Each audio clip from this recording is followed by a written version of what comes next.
వెళ్ళి పాలపగడి తేపో. నేను చూడ్డానికి అమ్మాయి తరఫున వస్తున్నారు. సరే అన్న.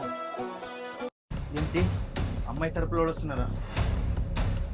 హలో బేబీ, ఏం చేస్తున్నావు? ఏడుస్తున్నాను. ఇంకేం చేస్తున్నాను?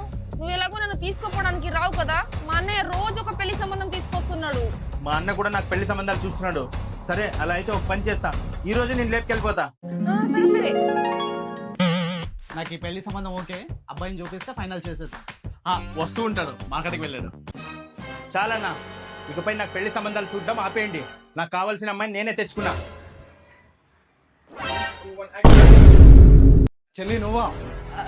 అన్నయ్య మీరా? నేనే. ఇంటికి పద, నీ సంగతి చెప్తా. క్షమించండి, నాకు ఈ పెళ్లి ఇష్టం లేదు. వాడు అన్ననే లెక్క చేయనప్పుడు మా చెల్లెలనే లెక్క చేస్తాడు. పద వెళ్దాం. అరే ఎదవా, కాస్త ఓపికతో ఉంటే అయిపోయేది కదరా. అదే సంబంధం